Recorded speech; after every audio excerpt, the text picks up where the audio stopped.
Everybody's ready?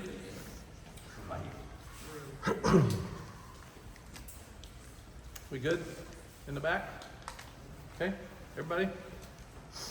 Okay, I want to congratulate our team and thank our fans and our students. Our students are so unbelievable. A lot of people came to I think, say thank you for last week's hard-fought win on the road against Minnesota and step up and watch Connor play and so many young guys playing today and really help us. Charlotte's got really good players. I told Coach Pogge after the game that you guys just need to keep working. You've got some really talented players.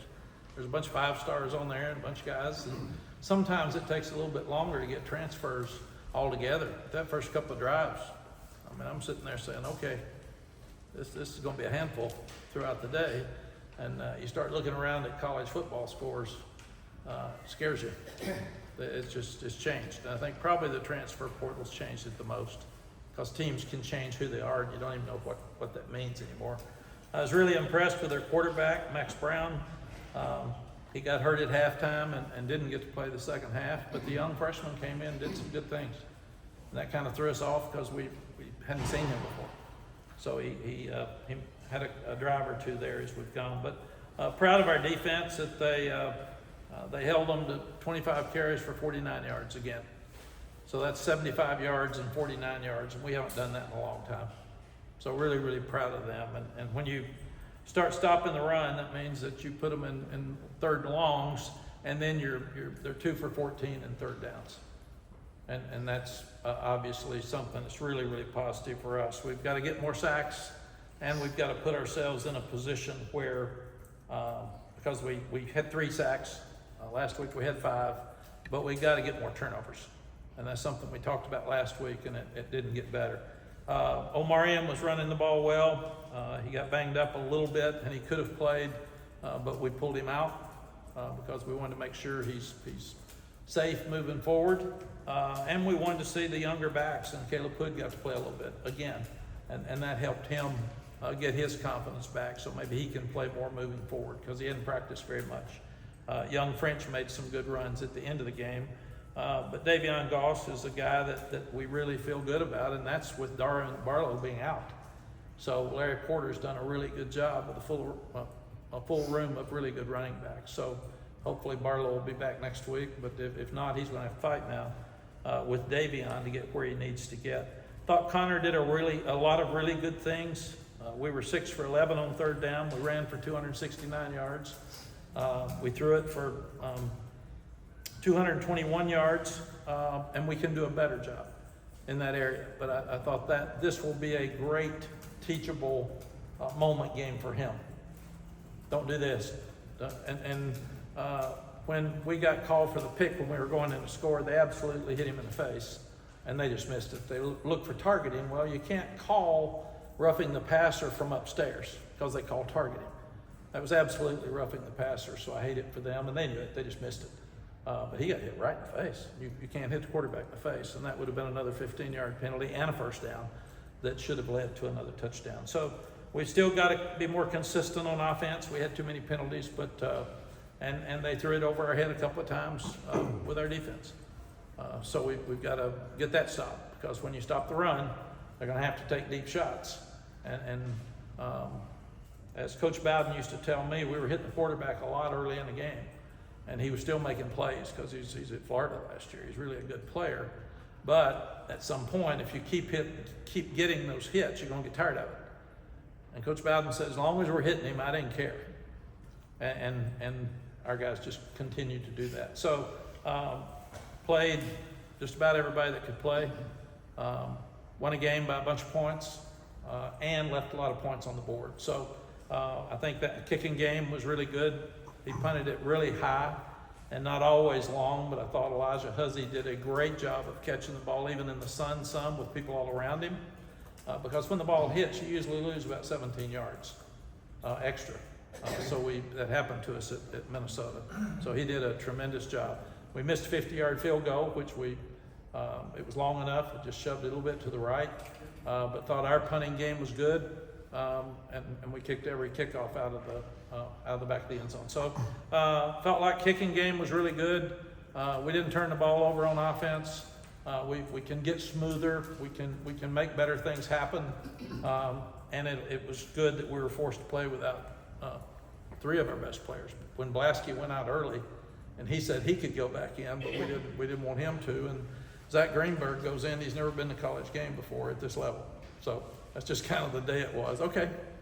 So they just kept coming to tell me and said, so-and-so's out. And I said, okay. And Cameron Rucker felt something in the weight room on Thursday afternoon late. He was out for a couple of weeks. So it's been 2 weeks to start the season with a lot of sudden change. Let's just put it that way. And the guys and coaches seem to be just handling it and moving on. Next man up. So it'll be fun to see, how did Tyler Thompson play? How did Jay Brown Harvey play? Because they've never really played in games before, and this will be a great video to watch tonight, so we can see a lot of players that haven't played very much and see how they play. Questions? With Connor injuring his ankle early in the bowl game, coming in last week, tried to get you to the finish line, was this kind of like his first healthy, full game? And then when you throw in some of the adversity, losing Omarion, losing his center, how do you think he handled that? Do you see growth during the game? Yeah, I thought he handled it really well. I didn't like the way we responded to the 1-minute drill with 4 minutes left, right before the half. We were kind of disorganized, and then we hit a pass, and we're lined up with too many guys on the line of scrimmage, and so we've got to do better in those areas. Sam and Drake had so much poise when they were going, so we've got to get better in those 1-minute drives. But we can get Connor running the option like he can, and we will. We can move him more with boots and nakeds. He had one right into a blitz, and he got to throw that ball away. So this will be worth 5 years of coaching for Chip, for Clyde, and for Connor, because he had so many great things. It's hard with that reverse throwback pass. That thing took forever, and it was up in the air. I thought it was never going to come down, and poor old Christian Hamilton waiting on it. I thought forever, and that's hard to catch a ball that wide open, and Christian did a great job and then scored and had Copenhaver pushing him too. So I think Connor will see that there were some plays he could have kept on the option instead of handing it off, or vice versa. I think he will see that there's some passes where he went short that he could have gone deeper. And he did a really good job. As a follow-up to that, you mentioned poise. How does he develop poise other than being in those situations? You know, I told the guy, I think he wants to please, and he tries so hard. He won 2 state championships in Alabama with packed houses, so he's got poise. And he's one of the smartest kids I've ever seen, so I think he needs to have more fun and quit trying to please us all. And hopefully after today, he'll be able to do that. Mack, along those lines with Connor, did you think about, in terms of the poise and things like that, did you feel like he had a little bit of a dicey beginning there where he was kind of running around in the end zone a little bit? You know, the first series he fumbled. Do you think he was thinking too much, trying too hard there on the first series? Yeah, I mean, I'm sure he was anxious because this is the first time he's ever started at home. Played a little bit against Campbell in the second half, but he really hadn't played any. And you're following Drake and Sam, so that's a load. You're following Max, who had a great third quarter the other night. That's a load. And he knows we got a chance to have a really good team. We've got to have a quarterback step up. So there's a tremendous amount of pressure, and we've got to take that pressure off of him and really help him. He gives you an added dimension because he's so fast. And I mean, when he turns up, there's 15 yards real quick. So it's going to change how people play us, and it's going to allow us to have more people open because they can't play man as much. They can't blitz as much because if they blitz and miss, he gone. So we're going to have to figure out how people are going to play him. It's going to be interesting to watch to see how he develops, the plan that we develop with him, and how people play against him. Chip? Mack, I seen that play early in the game where he scrambled around, threw back across the field with J.J. Jones. Yeah, that's one of those you said, no! Don't! Oh, good job. That's a great play. I can imagine that's Great play. No, I've got. that was good for his confidence and so I thought it really was when Drake made so many and Sam so many plays off schedule that I thought that was a great play for him. And I thought he had a lot of poise on the trick play because the corner was coming. He was coming fast, and he sat right there. And the one interception he had, he got hit. That's our fault. I couldn't tell exactly what happened, but he's tough, he's smart, he can throw it, he's got everything, but we've got to help him more. We can't have penalties, I was so proud of our discipline the first game. We didn't have as much offensively tonight, and part of it was young players, but it doesn't matter. They got to go by the rules too. One thing we didn't ask you, I guess, was Desmond injury, was that? Yeah, it's upper body, and he should be fine. Mack, He shouldn't be. I don't know. All of those guys, and Jeremy will update you on Monday, all those guys would have a chance, I would think, to play next week, but if not, within 2. Nobody is in danger of not playing the rest of the Is year. it Cayman? Or rest of the year, you said? Yes, and Cayman's probably a couple of weeks, maybe 3, but he's going to be fine. And Cayman's out there singing and jumping up and down and screaming and leading, and he's just the best. He led the fight song in the locker room after the game. Mack, you had Christian catching his first career touchdown. You had Bullitt scoring his first career touchdown. Connor doing his thing. Jordan Shipp recovered an onside kick. Do you feel like this was one of the more, since you've been back, one of the more complete contributions from younger guys, freshmen, in any single game? Yeah, I really do, Michael. I think in fact, it probably was. There were guys out there, Jordan Shipp screen. He stopped, he planted, looked like an older guy, and he went north and south and made a great play. And he had a bad shoulder for a couple of weeks, so he didn't get to play. So that'll be so much fun to watch him now. And what I've learned is when those young guys play in a game, they practice so much harder the next week because they think they have a chance to play again. And if you're not playing, then you don't practice well. So I was excited to see Alex Taylor out there and Bari Green out there. It's the first time they've been on in Kenan Stadium in a game, so it has to be a great thrill for them.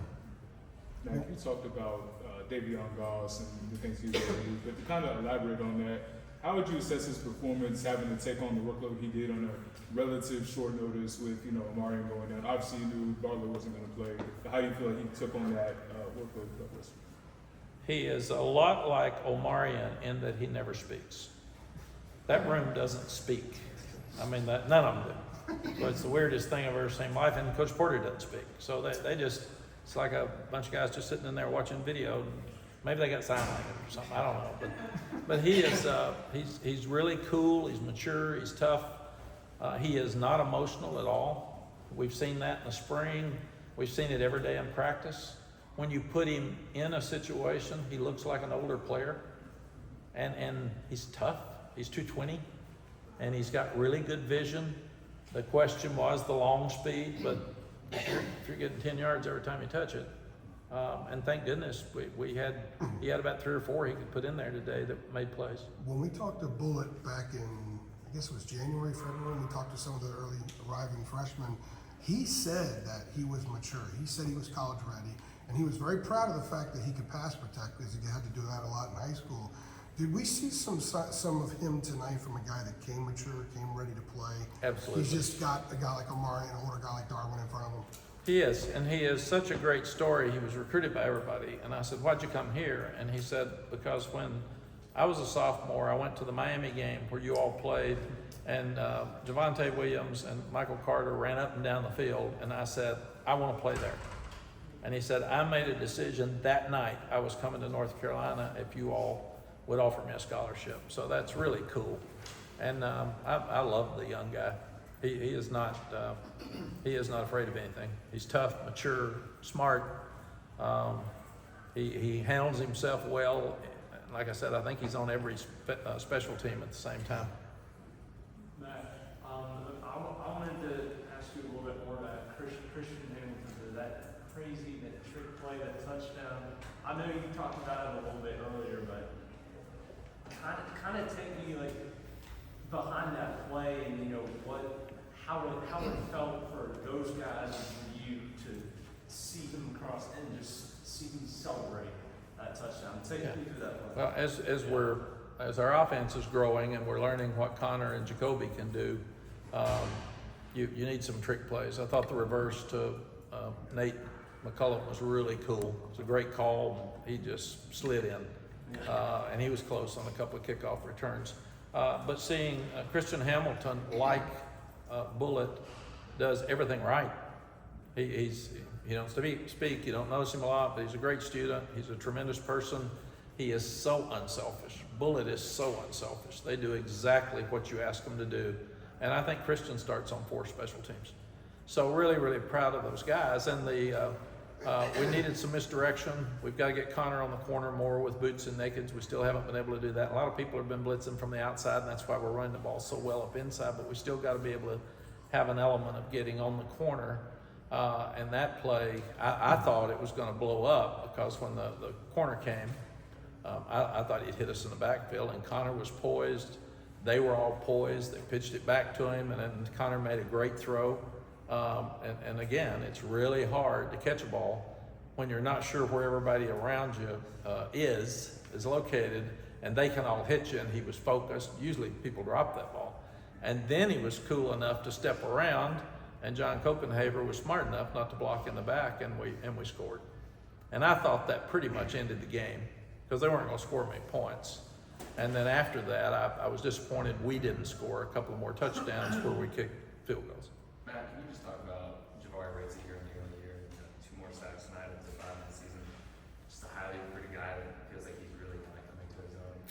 Yes, first, I'm a huge fan of Ted Monachino. I mean, the guy's been a defensive coordinator in the NFL. He's coached 16 years in the NFL, and he's coached the best pass rushers ever. So the guy really knows what he's doing. So he has helped. Jabari is confident. He's really healthy for the first time because he's always had a shoulder, an ankle. He's always had something. And I think because he's playing so well and at such a high level, and we're able to substitute for him and keep him fresh, that he's playing with as much confidence as I've ever seen. And pro scouts were in there the other day just buzzing, saying, where'd this guy come from? And so I'm really proud. Des Evans the same. Des is playing his tail off, and he's playing so hard that I'm really proud. I thought Travis Shaw played good again tonight. The interior people all played good. Josh Harris has added so much to us just because of depth. Kevin Hester doesn't have to play tired anymore. I remember Aaron Crawford played 98 plays at Virginia Tech in the 6 overtimes. I bet those guys, they had it 56 plays last week. Minnesota had it 55. These guys are playing 25 plays a game. And I'll bet most of them probably didn't play that much. We had Joel Starlings in there. We had Nora in there. We had a lot of young guys out there playing tonight. Coach, how vital is Elijah Huzzy's versatility, making pressures behind the line of scrimmage as well as keeping the secondary? It really hurt us last year when Elijah had to move to nickel star because we lost DeAndre Boykins, because we weren't as good at corner. He is a ball hawk. He's got tremendous hands. He's got unbelievable instincts. He's tough, and he's one of the best players that we've got, period. And he exudes that confidence at the same time. He was Ritzy was the defensive captain today. Willie Lampkin was the offensive captain today, and Noah Burnett and Elijah Huzzy shared the special teams captain today. That's how important he is to this team. Any concern over the big chunks in the passing game? Yeah, but those are individual plays that we got to get better at, or we've got to get more pressure on the quarterback. You can't, everybody wants to blitz, but covered by. Well, when you blitz, you got them back there by themselves, so you better get there. And a couple of them were over Caleb Cost, and he'll get better at it because the star position is a position that has to tackle. He has to blitz. He has to cover their fastest guy. I asked 3 after the game, how fast are you? He said, oh no, pretty fast. I said, yeah, you look real fast. So we've got to look at that and see. And there was a great out and up on Marcus Allen that they caught, and then he played it really good the second half. The similar thing, he played 2 really good plays there. So I'm all in to Jeff Collins and stopping the run and blitzing the quarterback and trying to get there before they can throw it. But if not, those corners better hang on. And I'd rather give up 3 deep throws than 355 yards passing, because then we don't have the ball. We had 71 plays this week. We had it 64 last week. If they keep the ball the whole game, and we had it 33 minutes and 24 seconds, they had it 26 minutes and 36 seconds. So, and I should have mentioned this to start. Those goal line stands were unbelievable. We hadn't done that around here.